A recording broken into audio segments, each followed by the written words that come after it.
Hello everyone, आप सभी का हमारे YouTube channel SSC GK hub में स्वागत है।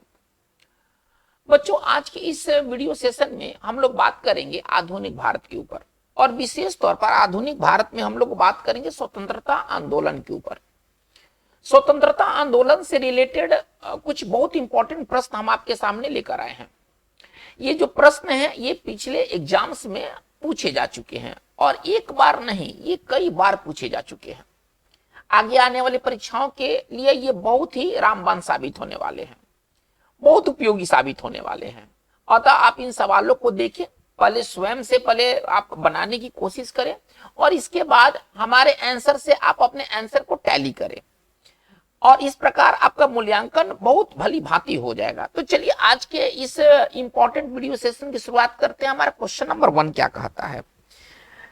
सवाल नंबर 1 है कि लंदन में संपन्न हुए प्रथम गोलमेज सम्मेलन में भारतीय ईसाइयों का प्रतिनिधित्व किसने किया था? आप सभी जानते हैं कि स्वतंत्रता आंदोलन के समय तीन गोलमेज सम्मेलन, 3 राउंड टेबल कॉन्फ्रेंस आपको पढ़ने को मिलेंगे। तो इसमें प्रथम गोलमेज सम्मेलन में अलग अलग मतलब कम्युनिटी, अलग अलग ग्रुप के प्रतिनिधित्व ने भाग लिया था, रिप्रेजेंटेटिव्स ने भाग लिया था। सवाल कह रहा है क्या कि भारतीय ईसाई जो थे इनके रिप्रेजेंटेटिव्स कौन बनकर गए थे?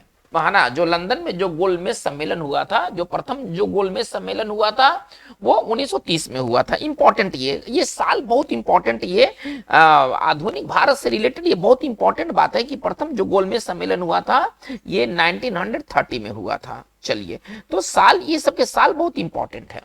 चलिए, तो अब हम बात करते हैं कि इसमें भारतीय ईसाइयों की तरफ से किसने प्रतिनिधित्व किया था, किसने रिप्रेजेंटेटिव का काम किया था।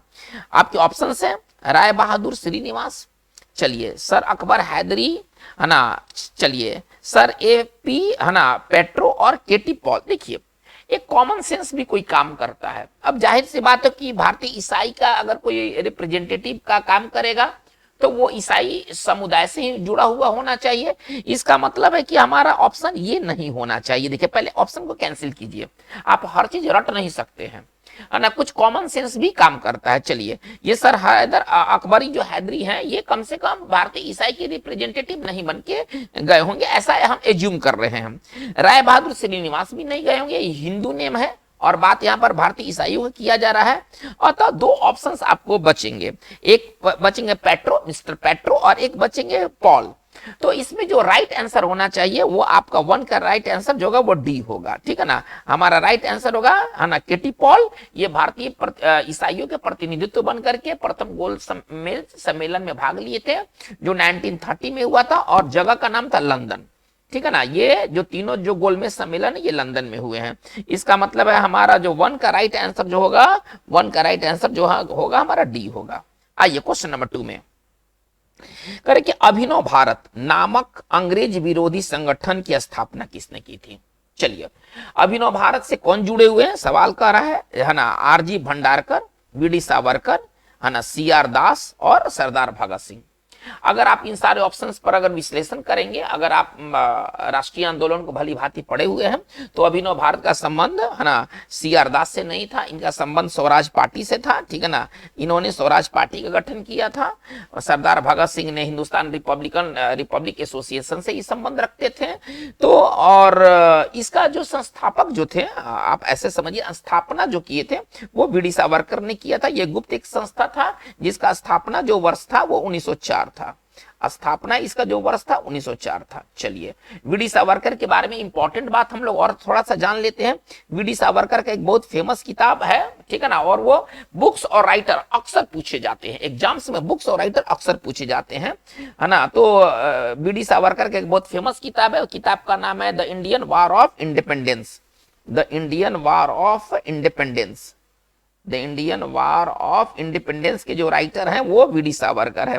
बाकी इनके बारे में जो शेष बातें हैं आपको आधुनिक भारत से रिलेटेड जो हस्तियां हैं उसमें आपको वो मिल जाएंगी। चलिए, तो नंबर 2 का राइट आंसर जो होगा वो हमारा बी होगा। चलिए, नंबर 2 का राइट आंसर हमारा बी होगा। आते हैं क्वेश्चन नंबर 3 में। कह रहे क्या वर्ष 1940 में मुस्लिम लीग के अधिवेशन में पाकिस्तान के सृजन का प्रस्ताव किसने रखा था? चलिए, 1940 में मुस्लिम लीग के अधिवेशन हुए थे लाहौर में, ठीक है ना। चलिए अब इसमें पूछ रहा है क्या कि उसमें पाकिस्तान का मांग किसने रखा था, ठीक है ना, पाकिस्तान के सृजन का प्रस्ताव किसने रखा था। देखिए ये जो मुस्लिम लीग जो 1940 का जो मुस्लिम लीग का जो ये अधिवेशन था ये लाहौर में हुआ था। पहले जगह का पहले देख लेते हैं। ये लाहौर में अधिवेशन हुआ था और इसकी अध्यक्षता किसने की थी, इसकी अध्यक्षता की थी मिस्टर जिन्ना ने, ठीक है ना। इसके अध्यक्षता ये अध्यक्ष थे, इन्होंने प्रस्ताव नहीं रखा था, ये अध्यक्ष थे, है ना। इस लाहौर में जो हुआ था मुस्लिम लीग का अधिवेशन उसके अध्यक्ष थे वो मिस्टर जिन्ना थे, ठीक है ना, MA जिन्ना, मोहम्मद अली जिन्ना। चलिए तो ये जो जिन्ना थे वो इसके अध्यक्ष थे। लेकिन जो पाकिस्तान डिमांड का जो प्रस्ताव रखा था उसका नाम है ना खली कुजमान। खली कुजमान इसका राइट आंसर होगा। चलिए तो इसका मतलब 3 का राइट आंसर हमारा डी होगा। चलिए रहमत अली का नाम बड़ी आता है ना। जहां शब्द पाकिस्तान, पाकिस्तान शब्द किसने बनाया, who coined the term Pakistan, तो वो थे रहमत अली, जो कि वो ऑक्सफोर्ड के स्टूडेंट थे, ठीक है ना। रहमत अली ने पाकिस्तान शब्द का निर्माण किया था। पाकिस्तान शब्द के आविष्कारक, है ना, पाकिस्तान शब्द के आविष्कारक कौन थे, तो वो मिस्टर रहमत अली थे।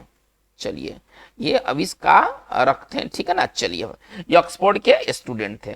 मोहम्मद अली जिन्ना से संबंधित क्या आपके एग्जाम्स के लिए क्या इंपॉर्टेंट है, सारे जहां से अच्छा हिंदुस्तान हमारा के जो रचयिता हैं वो मोहम्मद इकबाल हैं। तो हम लोगों ने आंसर क्या पाया, है ना, अधिवेशन में पाकिस्तान के सृजन का प्रस्ताव किसने रखा था, तो खली कुजमान ने रखा था। 3 का आंसर हमारा डी होगा। आते हैं 4 नंबर पर। करेंगे गुलामी गिरी के लेखक कौन थे। बहुत फेमस किताब है, कई बार पूछा गया है, एक बार नहीं, ये मल्टीपल टाइम्स ये पूछा गया है। गुलामगिरी के जो लेखक हैं वो ज्योतिबा फूले हैं। एकदम सीधे आंसर पर बात करते हैं, अंबेडकर नहीं है। अंबेडकर की जो किताबें हैं वो अलग हैं, वो उसका गुलामगिरी से कोई मतलब नहीं है। महात्मा गांधी का इससे कोई मतलब नहीं है, इसका मतलब है ना ज्योतिबा फूले से। 4 का राइट आंसर जो होगा वो बी होगा। और ज्योतिबा फूले से संबंधित एक बात और आप जान लीजिए कि ज्योतिबा फूले ने एक संगठन का इन्होंने स्थापना किया था और जिसका नाम था, ठीक है ना, सत्यशोधक समाज। 1872 ईस्वी में इन्होंने गुलामगिरी लिखी थी, है ना। इसका जो ईयर है वो 1872 ईस्वी में इन्होंने गुलामगिरी लिखी थी और 1873 ईस्वी में, ठीक है ना, सत्यशोधक समाज, है ना, दलितों के उत्थान के लिए, ये दलितों, है ना, ये दलितों से संबंधित ये व्यक्ति थी, है ना, ज्योतिबा फूले। जो दलितों के उत्थान के लिए ज्योतिबा फूले द्वारा स्थापना किया गया था 1873 ईस्वी में सत्यशोधक समाज, ठीक है ना। सत्यशोधक समाज की स्थापना किसने किया था, ज्योतिबा फूले ने, ठीक है ना। सत्यशोधक समाज की इन्होंने स्थापना किया था। चलिए तो इसका मतलब राइट आंसर हमारा क्या होना चाहिए, राइट आंसर हमारा 4 का आंसर बी होना चाहिए।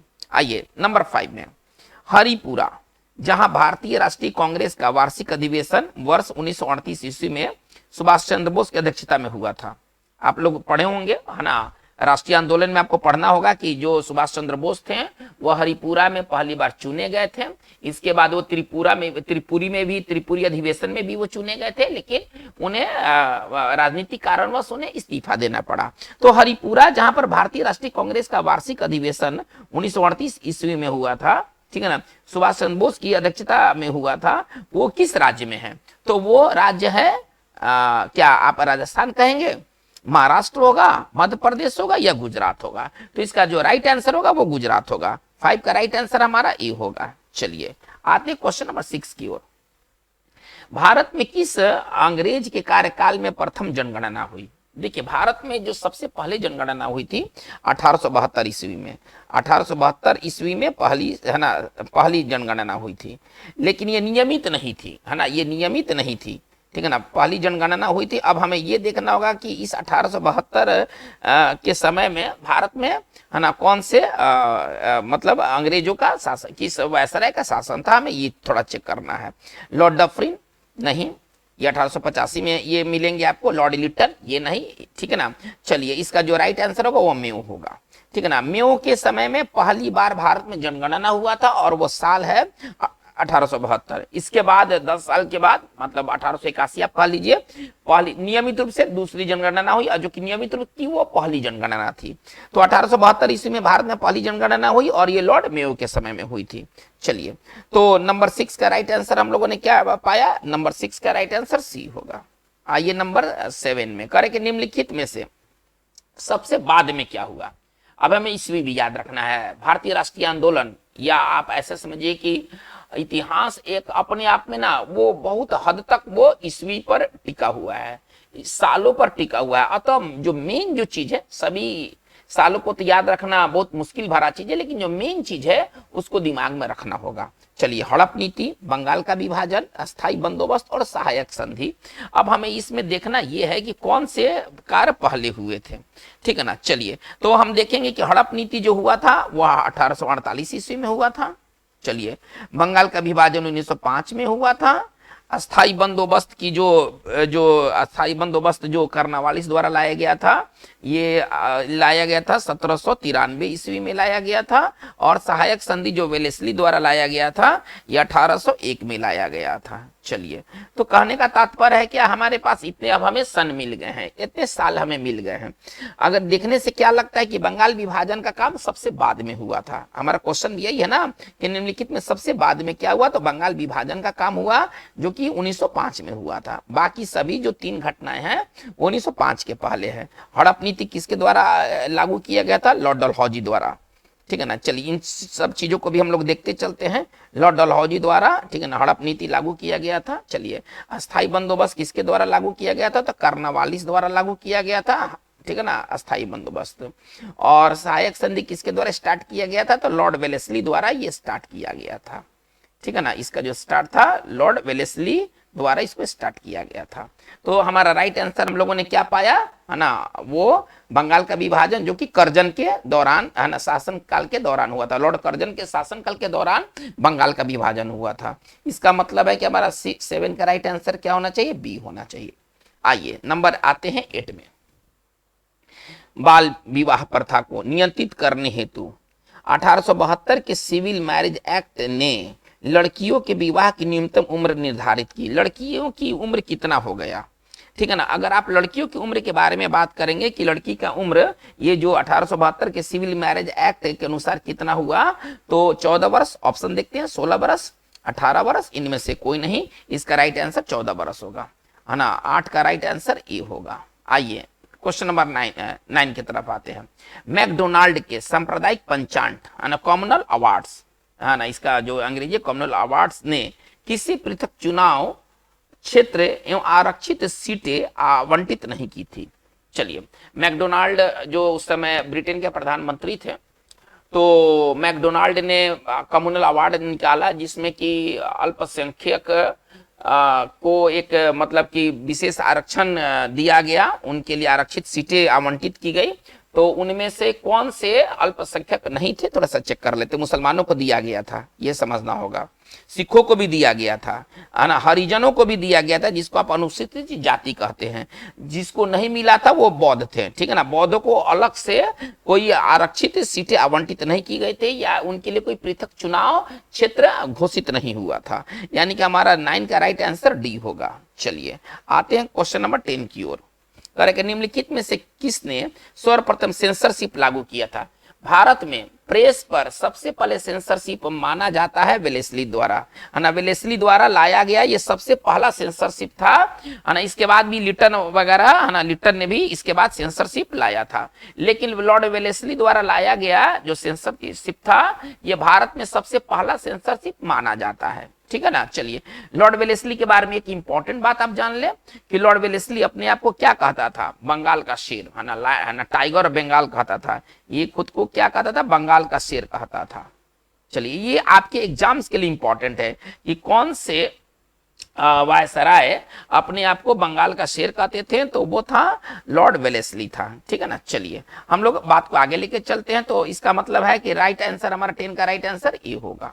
चलिए नंबर 11 में आते हैं। अब हमारा जो अगला क्या है वो कह रहा है कि पहले अवसर पर भारत के प्रधानमंत्री की नियुक्ति किसने की थी। भारत में जो पहला जो अंतरिम सरकार आया था 1946 में, तो उस समय के भी प्रधानमंत्री जो थे वो नेहरू को ही चुना गया था।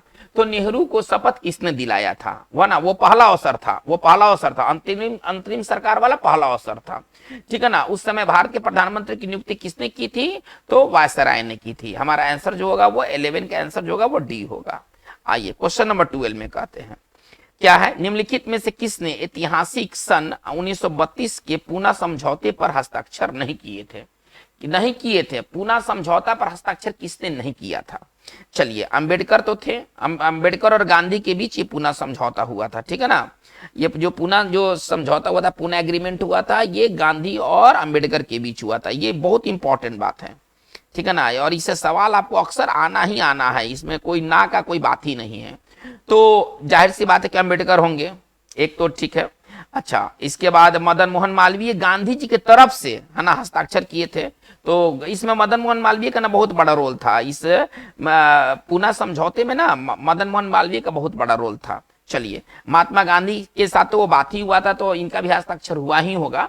तो जो जिनका हस्ताक्षर नहीं हुआ था वो थे सी राजगोपालचारी, ठीक है ना। इसका जो राइट आंसर होगा वो हमारा बी होगा। इसका जो राइट आंसर होगा वो हमारा बी होगा। 12 का राइट आंसर बी होगा। आइए क्वेश्चन नंबर हम आते 13 की तरफ। करें कि निम्नलिखित घटनाओं का सही कालक्रम, है ना, कालानुक्रम नीचे दिए गए कूट से बतलाएंगे। पहले चौरी चौरा, है ना, चौरा, इसको समझिएगा, चौरी चौरा कांड, असहयोग आंदोलन का स्थगन और बारडोली प्रस्ताव।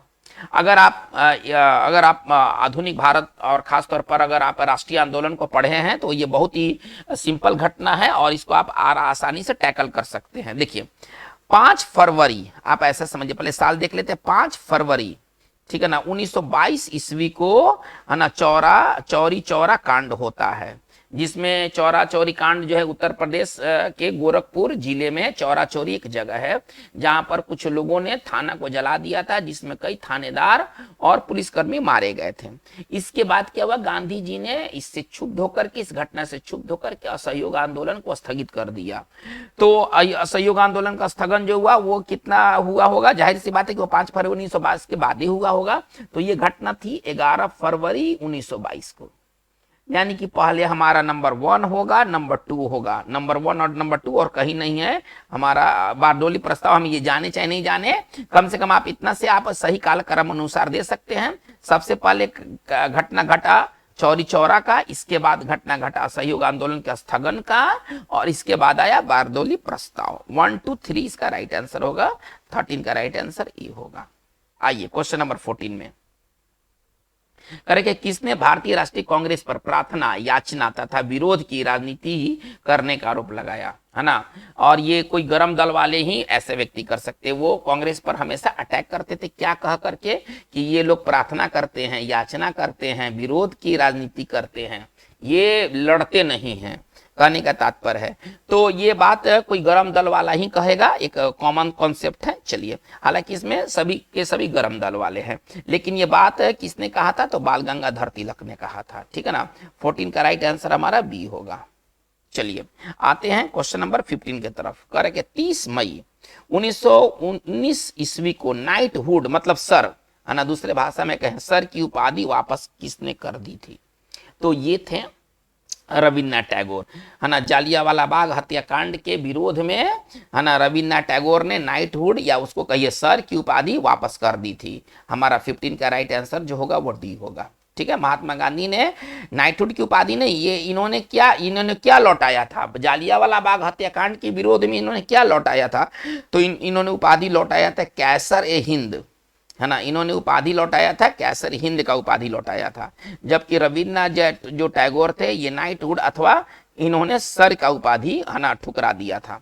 चलिए, तो हमारा राइट आंसर जो होगा वो 15 का राइट आंसर डी होगा। आइए क्वेश्चन नंबर 16 में, अखिल भारतीय ट्रेड यूनियन, है ना, कांग्रेस का प्रथम अध्यक्ष कौन था? तो जो अखिल भारतीय ट्रेड यूनियन कांग्रेस का जो प्रथम अध्यक्ष है ये बहुत इंपॉर्टेंट है, और इसके जो राइट आंसर जो होंगे वो आपके लाला लाजपत राय होंगे। लाला लाजपत जो राय थे ये सबसे पहले बंबई में जो ये ट्रेड यूनियन कांग्रेस का जो अधिवेशन हुआ था, इसके जो प्रथम अध्यक्ष बनाए गए थे लाला लाजपत राय बनाए गए थे। और जो दीवान चमनलाल क्या थे, तो ये प्रथम महामंत्री थे, ये महामंत्री बनाए गए थे। देखिए, जो दीवान चमनलाल जो हैं वो महामंत्री बनाए गए थे, लाला लाजपत राय जो थे वो अध्यक्ष बनाए गए थे। और ये सम्मेलन हुआ कहाँ था? पहला जो अखिल भारतीय ट्रेड यूनियन का जो पहला सम्मेलन हुआ था वो मुंबई में हुआ था। ये सारी चीजों को एडिशनल रूप से याद रखना है। चलिए, तो इसका मतलब हम क्या कह सकते हैं कि 16 का जो राइट आंसर होगा वो आपका बी होगा।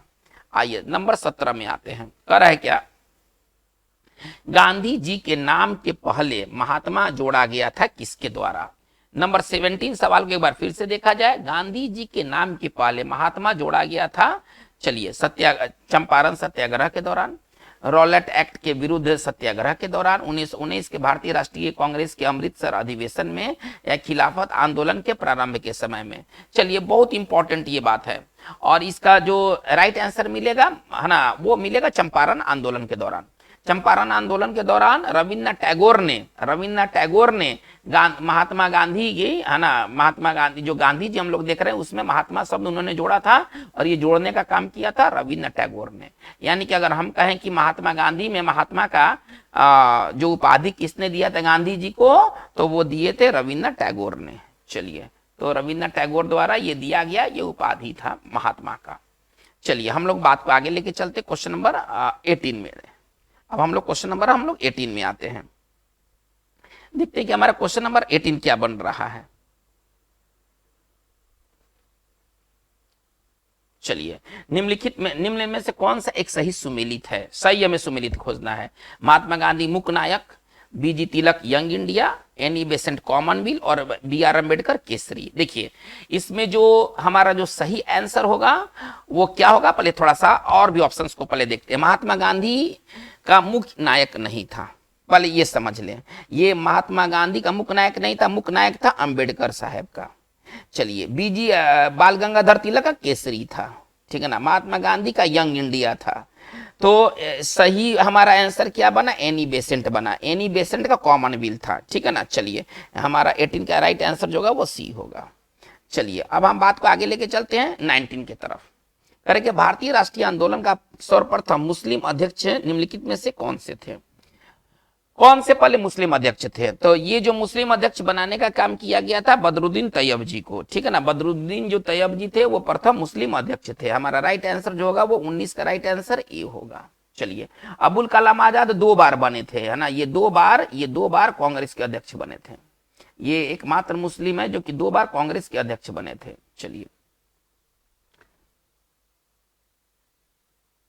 चलिए हम लोग बात को आगे लेकर चलते क्वेश्चन नंबर 20 की तरफ। निम्नलिखित में से महात्मा गांधी का कौन सा संघर्ष औद्योगिक श्रमिकों से संबंधित था?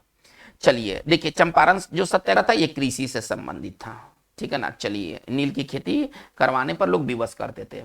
चलिए, खेड़ा का जो भी संघर्ष था ये भी कृषि से रिलेटेड था, ठीक है ना। अकाल पड़ गया था और अंग्रेज जो थे वो लगान छोड़ने पर वो तैयार नहीं थे। अहमदाबाद जो था ना, अहमदाबाद संघर्ष ये मिल मालिकों के विरुद्ध था। जो अहमदाबाद अगर आप पढ़ेंगे तो आप यही पाएंगे कि अहमदाबाद जो संघर्ष था वो मिल मालिकों के अत्याचार से जुड़ा हुआ था। यानी कि हमारा कह रहा है कि औद्योगिक श्रमिकों से संबंधित था, तो ये तो दोनों कृषि से हो गए, है ना। अहमदाबाद संघर्ष जो था वो औद्योगिक श्रमिकों से संबंधित था। हमारा 20 का राइट आंसर जो होगा वो बी होगा। आइए 21 में करेक्ट, निम्नलिखित में से किस आंदोलन के लिए प्रथम बार वंदे मातरम को नारे के रूप में अपनाया गया? वंदे मातरम तो पहले से ही था, लेकिन इस आंदोलन के दौरान, है ना, उसको एक मतलब एक तरह से स्लोगन बन गया था वंदे मातरम। चलिए, क्या 1857? चलिए शायद नहीं। चलिए 1905 के बंगाल विभाजन, शायद हाँ। 1922 के असहयोग आंदोलन, शायद नहीं। और 1942 के भारत छोड़ो आंदोलन, शायद नहीं। इसका मतलब है कि वंदे मातरम को नारे के रूप में कब अपनाया गया था, है ना, 1905 के बंगाल विभाजन के समय में। चलिए, यानी कि हमारा 21 का राइट आंसर हमारा बी होगा। आइएगा 22 में आते हैं। अंग्रेजी शासन के दौरान भारत के आर्थिक दोहन के विचार का प्रतिपादन किसने किया था? बहुत इंपॉर्टेंट सवाल और ये कई बार पूछा जा चुका है, ठीक है ना। भारत से सारा धन जा रहा है इंग्लैंड में, ये पहले कॉन्सेप्ट दिया था दादा भाई नौरोजी जी ने, ठीक है ना। दादा भाई नौरोजी जी इसका राइट आंसर होगा। इसकी इनका बहुत फेमस किताब है पॉवर्टी एंड, है ना, poverty and un British rule in India. ये बहुत ही फेमस इनका ये बुक है ना। और इसी आर्थिक दोहन वाली बात इसी किताब में लिखा गया है, poverty and un British rule in India. तो ये बहुत इंपॉर्टेंट बात है कि जो इसको कहते हैं, है ना, ड्रेनेज, है ना, ड्रेनेज, इकोनॉमिक ड्रेनेज का कॉन्सेप्ट किसने दिया था? तो दादा भाई नौरोजी ने। यानी कि हमारा 22 का राइट आंसर हमारा ए होना चाहिए। चलिए हम लोग बात को आगे लेके चलते 23 में। निम्नलिखित का सही क्रम नीचे दिए गए कूट से आप तय कीजिए। सबसे पहले क्या हुआ, उसके बाद क्या हुआ, ये बहुत इंपॉर्टेंट ये सवाल है। इस तरह के सवाल अब ज्यादातर पूछे जा रहे हैं। सबसे पहले देखिए, अगर याद रखना है तो इतना सारा चीज याद रखना भी इतना आसान नहीं है, थोड़ा सा आपको ट्रिकी होना होगा, थोड़ा सा आपको कॉमन सेंस अप्लाई करना होगा। आप अगर ये सारी बात को अगर आप देखेंगे तो आपको एक बात पता चलेगा कि माउंटबेटन जो थे वो लास्ट भारत में वायसराय थे, और उसके बाद तो कहने का मतलब है कि बेबेल के बाद वो आए होंगे, कैबिनेट मिशन के बाद वो आए होंगे। हमें इतना पता है कि माउंटबेटन जो थे वो लास्ट थे, और उन्होंने भारत के आजाद के समय में वो वायसराय बने हुए थे, लॉर्ड माउंटबेटन। चलिए, इसका मतलब कि सबसे लास्ट में हमारा पॉइंट 3 होगा, हम इतना समझते हैं। अब सबसे लास्ट में अगर हम 3 को अगर हम ढूंढे तो ये केवल ऑप्शन सी में ही आपको देखने को मिलेगा। इसका मतलब होगा कि हमारा जो 23 का जो राइट आंसर होना चाहिए वो सी होना चाहिए। देखिए, एक केवल माउंटबेटन की योजना अगर हमें दिमाग में अगर है कि माउंटबेटन साहब कब के थे, सबसे लास्ट में थे, जाहिर सी बात है कि अगर हम इसको क्रम में रखते हैं तो सबसे लास्ट में माउंटबेटन योजना रखेंगे, और वो इत्तेफाक से इसमें 3 केवल एक ही ऑप्शन में है। अगर एक से ज्यादा ऑप्शन में रहता तो फिर हमें और भी ऑप्शन पर विचार करना होता। चलिए, 23 का राइट आंसर हमारा जो होगा वो सी होगा। 23 का राइट आंसर सी होगा। चलिए, आते 24 में। निम्नलिखित में से किसने असहयोग आंदोलन के दौरान विदेशी कपड़ों का जलाया जाना एक निष्ठुर बर्बादी बताया था? देखिए, बहुत इंपॉर्टेंट ये सवाल है, और ये सवाल कितने बार पूछे जा चुके हैं। असहयोग आंदोलन के दौरान एक विरोध करने का तरीका अपनाया गया था, और वो विरोध करने का क्या तरीका था? विदेशी कपड़ा फूक दो, जला दो। आज भी चाइना से जब वार की स्थिति हो जाती है तो चाइनीज सामानों का बायकॉट शुरू हो जाता है। ठीक है, जाहिर सी बात है कि ये जो बात कहे थे रविन्द्रनाथ टैगोर ने। रविन्द्रनाथ टैगोर शुरू में असहयोग आंदोलन के बहुत बड़े समर्थक थे, प्रशंसक थे, लेकिन जब कपड़ा जलाने वाली जब इंसिडेंट जब सामने आने लगे तो इसके ये प्रबल आलोचक बन गए। तो विदेशी कपड़ों को जलाना एक निष्ठुर बर्बादी बताया था रविन्द्रनाथ टैगोर ने। 24 का राइट आंसर ए होगा हमारा। चलिए, 25 में आते हैं। निम्नलिखित में से किसे भारतीय शांति का जनक के रूप में जाना जाता है? अब बहुत इंपॉर्टेंट सवाल, एक बार नहीं कई बार आ चुका है, और ये है हमारे लोकमान्य तिलक। वैलेंटाइन सिरोल ने ये बात कहा था। किसने, है ना, किसने लोकमान्य तिलक को, है ना, भारतीय शांति का जनक कहा था? तो ये कहने वाले जो थे वो वैलेंटाइन सिरोल, है ना, वैलेंटाइन, है ना, सिरोल का वो मतलब उसमें मेन भूमिका था। ठीक है ना, वैलेंटाइन सिरोल ने लोकमान्य तिलक को भारतीय अशांति का जनक कहा था। 25 का राइट आंसर हमारा सी होगा। चलिए, आगे बढ़ते हैं 26 में।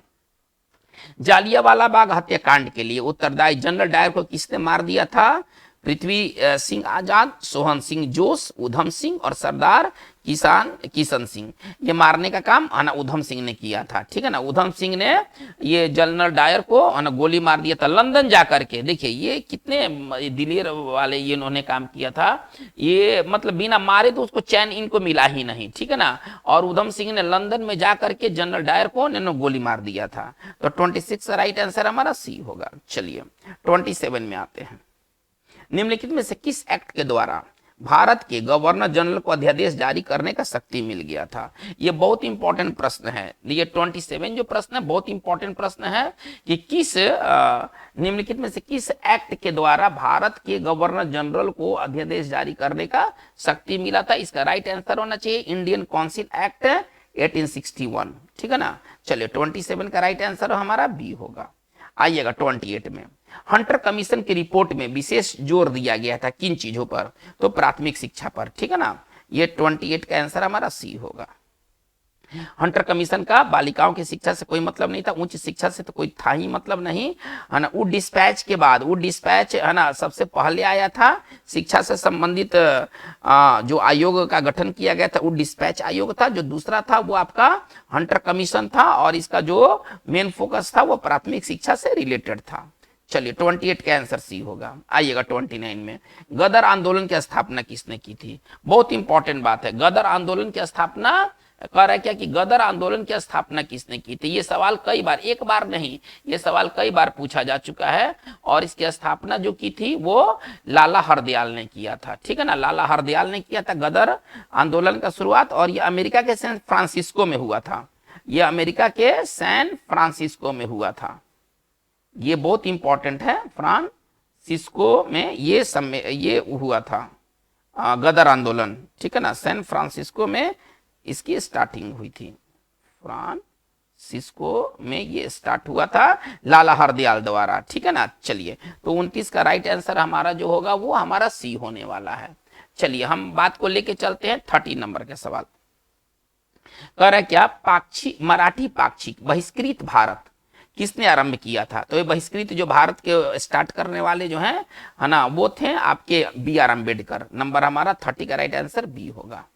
देखिए, बाल गंगाधर तिलक का जो मैगजीन था उसका नाम था मराठा और केसरी, ठीक है ना। मराठा और केसरी इनके द्वारा संपादित ये मैगजीन कह लीजिए, आप जो कहना है कह लीजिए, ठीक है ना। मराठा और केसरी का संपादन बाल गंगाधर तिलक ने किया था, जबकि बहिष्कृत भारत को स्टार्ट करने वाले बी.आर. अम्बेडकर थे। चलिए हम लोग 31 में आते हैं। चलिए 31 करके पूना पैक्ट पर हस्ताक्षर किए गए थे किसके द्वारा? अभी थोड़ा देर पहले बात हुआ था, गांधी जी और अंबेडकर द्वारा, ठीक है ना, 1932 में। 1932 में, तो 31 का राइट आंसर हमारा डी होने वाला है। आइए 32 में करे के निम्नलिखित सत्याग्रहों में से किसका नेतृत्व महात्मा गांधी जी ने नहीं किया था? किसका नहीं किया था? तो भारत छोड़ो आंदोलन का किया था, सविनय अवज्ञा आंदोलन का किया था, लेकिन बारडोली का नहीं किया था। इसका जो नेतृत्व किया था सरदार पटेल ने किया था। और इसी आंदोलन के दौरान है ना, पटेल को है ना सरदार का उपाधि वहां के लोगों ने दिया था। तो सरदार की उपाधि बारडोली आंदोलन के दौरान है ना पटेल जी को दिया गया था। इसका राइट आंसर हमारा सी होना चाहिए, है ना। इसमें गांधी जी ने भाग नहीं लिया था, बाकी सबका संबंध गांधी जी से है। ये जो तीनों जो है आप देख रहे हैं ना, इसका संबंध जो है वो गांधी जी से है। चलिए हम लोग आते हैं 33 में। करे क्या, निम्नलिखित में से किस भाषा में द इंडियन ओपिनियन पत्र नहीं छपा था? इसका राइट आंसर होगा, देखिए, इंडियन ओपिनियन जो गांधी जी द्वारा जो निकाला गया था, अंग्रेजी में छपता था, गुजराती में भी छपता था। जाहिर सी बात है, गुजराती के लिए याद ही नहीं करना है, वो तो गुजरात के थे ही। तो गुजराती में छपा था, तमिल में छपा था, लेकिन उर्दू में नहीं छपा था। हमारा जो 33 का राइट आंसर जो होगा वो डी होगा। आइए, महाराष्ट्र के गणपति पर्व का शुभारंभ किसने किया था? ये करने वाले जो थे है ना, वो शिवाजी जो समारोह है और गणपति जो पर्व है, इनका शुरुआत करने वाले बाल गंगाधर तिलक। 34 का राइट आंसर ये होगा। आइएगा 35 में आते हैं। ब्रह्म समाज किस सिद्धांत पर आधारित है? ब्रह्म समाज जो है वो एक ऐश्वर्यवाद था, उसमें बहुदेववाद का विरोध किया गया था ब्रह्म समाज में, ठीक है ना। अतः हमारा जो राइट आंसर होगा वो ए होगा। 35 का राइट आंसर ये होगा। आइए 36 में, राम मोहन राय को राजा की उपाधि से किसने विभूषित किया था? किसने राजा की उपाधि राम मोहन राय को दिया था? तब से ये राजा राम मोहन राय जाने जाते हैं। और ये उपाधि देने वाले औरंगजेब नहीं थे, रॉबर्ट क्लाइव नहीं थे, ठीक है ना। राजा राम मोहन राय के समय में महात्मा गांधी तो जन्म भी नहीं लिए होंगे। इनको राजा की उपाधि देने वाले मुगल सम्राट अकबर द्वितीय थे। मुगल सम्राट अकबर द्वितीय थे। इसका मतलब है कि 36 का राइट आंसर जो होगा हमारा डी होगा। चलिए आते हैं 37 में। करे क्या, बंबई, मद्रास और कलकत्ता के उच्च न्यायालय की स्थापना कब हुई थी? 1862 ईस्वी में। सीधा सीधी जवाब इसमें है, इसमें कुछ तर्क नहीं करना है आपको। चलिए, रेगुलेटिंग एक्ट कब पारित किया गया था? 1773 में। खटाखटी तो इस सब वर्ष से जुड़ा हुआ है। 38 का राइट आंसर जो होगा हमारा ई होगा। आइएगा 39 में, ब्रिटिश ईस्ट इंडिया कंपनी ने चाय के व्यापारिक एकाधिकार को खो दिया था किस चार्टर एक्ट द्वारा? तो 1833 के चार्टर एक्ट द्वारा भारत में अब ईस्ट इंडिया कंपनी का जो चाय का जो मोनोपोली था वो खत्म हो गया। हमारा 39 का आंसर जो होगा वो सी होगा। आइएगा 40 में, किस गवर्नर जनरल पर महाभियोग का मुकदमा चलाया गया था? वारेन हेस्टिंग्स जब यहां से लौटे तो वहां पर इंग्लैंड में इन पर मुकदमा चलाया गया था। बहुत इंपॉर्टेंट ये प्रश्न है। चलिए 40 का राइट आंसर हमारा ए होगा। आइएगा इसके बाद हम 41 में आते हैं। भारतीय लोक सेवा आयोग का प्रवर्तन किया गया किसने? भारतीय लोक सेवा आयोग का जनक, आप ऐसे कर सकते हैं कि किसे जनक कहा जाता है, कौन स्टार्ट किया था? तो इसको स्टार्ट करने वाले जो भारतीय, कहने का मतलब है कि भारतीय लोक सेवा आयोग किसने लागू किया था भारत में? तो डलहौजी से कोई मतलब नहीं है, कर्जन से कोई मतलब नहीं है, वो थे कर्नावालिस थे, ठीक है ना। इनको भारतीय लोक सेवा का इनको पिता कहा जाता है, फादर ऑफ सिविल सर्विसेज, है ना, father of civil services in India. कौन है ना? Lord Cornwallis. Civil services in India. चलिए, तो ये बहुत इंपॉर्टेंट बात है ना। और भारतीय लोक सेवा आयोग जो थे वो इसी कर्नावालिस द्वारा स्टार्ट किया गया था। मतलब आप ऐसा समझिए कि प्रशासन का यूरोपीकरण किया गया था। तो 41 का राइट आंसर हमारा बी होगा। चलिए आते हैं 42 में। कह रहा है क्या निम्नलिखित में से किस गवर्नर जनरल ने भारत में दास प्रथा को खत्म कर दिया था? ये थे लॉर्ड एलिनबरो। लॉर्ड एलिनबरो ने दास प्रथा खत्म कर दिया था। सती प्रथा खत्म किया था बेंटिंग ने। सती प्रथा खत्म किया था बेंटिंग ने। चलिए, दास प्रथा खत्म किया एलिनबरो ने। चलिए, तो हमारा इसका राइट आंसर जो होगा वो 1843 में ये खत्म कर दिया गया था।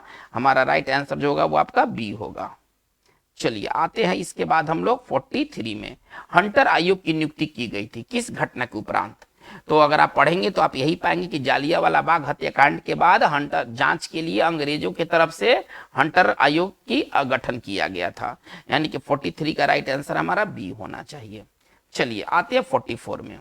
प्रथम अंतरिम राष्ट्रीय सरकार की घोषणा की गई किस दिन और वर्ष? आप देखिए 25 अगस्त 1946, 24 अगस्त 1946, 23 अगस्त 1946 और 22 अगस्त। ये बहुत ही डिफिकल्ट सवाल होते हैं। डेट के साथ याद रखना आसान नहीं होता, कभी भी आसान नहीं होता है। लेकिन इसका जो राइट आंसर होगा वो आपका बी होगा, 24 अगस्त, ठीक है ना, 1946 को। 24 का आंसर जो होगा वो बी होगा। चलिए आते हैं 45 में। खिलाफत आंदोलन के प्रमुख नेता निम्नलिखित में से कौन से थे? तो अली बंधु के नाम से वो नेता थे। तो एक थे मौलाना मोहम्मद अली और एक थे शौकत अली। अली बंधु जो थे इनका सीधा सीधा संबंध जो है खिलाफत आंदोलन से है। खिलाफत आंदोलन कब हुआ था? तो ये 1914 में जब वर्ल्ड वार 1914 से 1918 के बीच फर्स्ट वर्ल्ड वार रहा। वर्ल्ड वार के खत्म होने के बाद तुर्की का विभाजन कर दिया गया। वहां के खलीफा को मुस्लिम जो अपना सर्वे सर्वा मानते थे, ठीक है ना। तो ये पूरा कहानी आपको अंदर में जाना होगा। तो भारत में जो खिलाफत आंदोलन चलाया गया था उसके जो प्रमुख जो नेता थे वह मौलाना मोहम्मद अली और शौकत अली थे। हमारा 45 का राइट आंसर ए होगा। आइएगा 46 में। गांधी जी ने किस गोलमेज सम्मेलन में भाग लिया था? तो ये दूसरे में भाग लिए थे, प्रथम में और तीसरे में इन्होंने भाग नहीं लिया था। हमारा 46 का राइट आंसर जो होगा वो बी होगा। चलिए, निम्नलिखित में से किसने स्वदेशी आंदोलन का नेतृत्व दिल्ली में किया था? दिल्ली से जुड़े हुए इसमें कौन से नेता थे? देखिए, बाल गंगाधर तिलक, कॉमन सेंस लगाइए। इनका जो कार्यक्षेत्र महाराष्ट्र था, ये दिल्ली नहीं जाएंगे। लाला लाजपत राय का जो कार्यक्षेत्र था वो पंजाब में था, वो दिल्ली नहीं जाएंगे। इसका जो राइट आंसर होगा वो डी होगा, ठीक है ना। 47 का आंसर जो होगा वो डी होगा। आइएगा 48 में आते हैं। करके दक्षिण अफ्रीका के किस रेलवे स्टेशन पर गांधी जी को ट्रेन से फेंक दिया गया था? ये स्टेशन था जोहान्सबर्ग, ठीक है ना। जब गांधी जी जब डरबन से जब प्रिटोरिया जा रहे थे, जब ये प्रिटोरिया जा रहे थे तो बीच रास्ते में जोहान्सबर्ग पड़ेगा और यही जोहान्सबर्ग में इनको फर्स्ट क्लास बोगी से बाहर निकाल दिया गया था, ठीक है ना। जोहान्सबर्ग में ये घटना घटा था। तो राइट आंसर हमारा 48 का राइट आंसर ए होगा। आइएगा हम लोग 49 में आते हैं। बंगाल विभाजन के समय बंगाल का लेफ्टिनेंट गवर्नर कौन सा था? तो वो था एंड्रयूज फ्रेजर था, ठीक है ना। 49 का राइट आंसर जो होगा वो ए होगा। आइएगा 50 में। करके स्वामी विवेकानंद द्वारा रामकृष्ण मिशन का स्थापना किया गया था। रामकृष्ण मिशन, जो रामकृष्ण थे वो स्वामी विवेकानंद के गुरु थे और इन्हीं की स्मृति में रामकृष्ण मिशन का स्थापना 1897 ईस्वी में किया गया था विवेकानंद द्वारा। हमारा 50 का राइट आंसर जो होगा वो आपका डी होगा। तो बच्चों, आज की इस वीडियो सेशन में हम लोगों ने टोटल 50 सवाल किए। लेकिन आपका ये जो वीडियो सेशन, इस तरह के जो वीडियो सेशन है क्वेश्चन से रिलेटेड, ये आपको आगे भी आपको देखने को मिलेंगे। अगर आप नए हैं और आपने इस चैनल को सब्सक्राइब नहीं किया है तो आप प्लीज आप इसे सब्सक्राइब कर ले और आप इसको शेयर करने की थोड़ा सा आप कोशिश करें। Thank you very much.